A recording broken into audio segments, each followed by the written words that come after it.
నాలుగో నగరం మహానగరంలాగా మారబోతున్న మహేశ్వరమట. ముచ్చర్లలో కాలుష్యరహిత net zero city. Shamshabad నుంచి మెట్రో, వేల ఎకరాల్లో ఐటీ కంపెనీలు, పర్యాటకం, విద్య, ఆరోగ్యం, ఏఐ హబ్గా తీర్చిదిద్దే యత్నం, విదేశీ కంపెనీలను ఆకర్షించే దిశగా సర్కారు చర్యలు.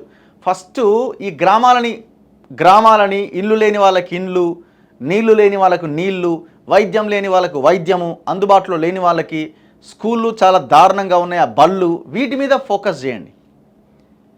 ఏం లేదు, అంతా భూముల రేట్లు పెంచుకోవడానికి తప్ప ఇంకొకటి ఏం లేదు. T² కడతాం, కథం ఆడ భూమి రేట్లు భూమని ఇట్లా పెరుగుతుంది. రాయదుర్గులో T² అనగానే చుట్టూ ఉన్న భూములు ఇంకా మళ్ళీ డబల్ ట్రిపుల్ అయిపోతాయి. ఎయిర్పోర్ట్కి మెట్రో ఇట్లా పోద్దట అని ఒక లైన్ గీయంగానే ఆ చుట్టుపక్కల ఉన్న భూమి మొత్తం ఇట్లా పెరుగుతాయి. ఇప్పుడు మహేశ్వరం చూడండి, మహేశ్వరంలో భూములు ఈ 2-3 వారం రోజులలో అమాంతం పెరిగిపోతాయి. ఈ వార్త చూడంగానే సో అంతకు మించి దీనివల్ల ఉపయోగం లేదు. ఈ భూములు కూడా పేద ప్రజల చేతుల్లో లేని భూములు. ఎందుకంటే ఈ హైదరాబాద్కి దగ్గరలో ఉన్న ప్రాంతాలు ఇవన్నీ ఆల్రెడీ మొత్తం బడా వ్యాపారవేత్తలు, పెట్టుబడిదారులంతా ఈ హైదరాబాద్ చుట్టుపక్కల పాగా వేసి ఉన్నారు, వందల వేల ఎకరాల్లో. వాళ్ళ భూముల రేట్లు పెంచుకోవడానికి ఇలాంటి స్టేట్మెంట్స్ తప్ప ఇంకొకటి కాదు. మీరే అంటున్నారు ఏం లేదు, రాష్ట్ర బడ్జెట్ అంత ఆగమైపోయిందని. మళ్ళీ ఇవన్నీ ఎప్పుడు చేయాలి? మీరు ఒకవేళ చేసేది ఉంటే చేసే ముందు చెప్పే ప్రయత్నం చేయండి. అరే ఒకవైపున స్కూళ్ళు లేవు, హాస్పిటల్స్ లేవు, దారుణమైన కలుషిత నీళ్లు తాగి చనిపోతున్నారు, విషాహారం తిని హాస్టల్స్లో పిల్లలు చనిపోతున్నారు.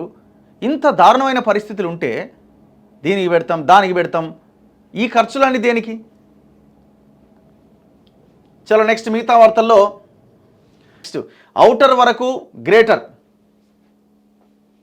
Outer ring road. ఇప్పుడు వీళ్ళు అంటున్నారు కదా, ఔటర్ రింగ్ రోడ్ లోపలంతా గ్రేటర్ హైదరాబాద్ అట.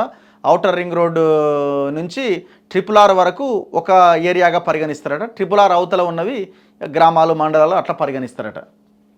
సో ఇట్లా 3 భాగాలుగా ఈ రాష్ట్రంలో ఒక విభజన డెవలప్మెంట్ దిశగా ముందుకు తీసుకెళ్తామన్నది వీళ్ళు చెప్తున్నారు. ORR లోపల ఉన్న గ్రామ పంచాయతీలన్నీ రద్దు చేస్తారనమాట. ORR ఔటర్ రింగ్ రోడ్ లోపల ఉన్న విలేజెస్ ఏవైతే గ్రామ పంచాయతీల కింద ఉన్నాయో వాటన్నింటిని రద్దు చేసి అంతా గ్రేటర్ హైదరాబాద్ కిందకి తీసుకొస్తారట. సమీపంలోని మున్సిపాలిటీల్లో విలీనం చేస్తారట. లేదంటే కొత్త క్లస్టర్ ఏర్పాటు చేసే యోచన. పురపాలక సంఘాలతో పాటు కార్పొరేషన్లు సైతం GHMCలోకి. మొత్తం 33 గ్రామీణ సంస్థలు మెర్జ్ చేస్తారట. పరిధి విస్తరణ ప్రణాళికలో భాగంగా పంచాయతీరాజ్ శాఖకు ఇప్పటికీ ఆదేశాలు. GHMC స్థానంలో unified single urban local body. ముసాయిదా బిల్లు తయారీకి కసరత్తు. నేడు కేబినెట్ భేటీకి ప్రపోజల్స్ నోట్ ఫైల్. అసెంబ్లీలో చర్చ తర్వాత లాంఛనంగా బిల్లు పెడతారట.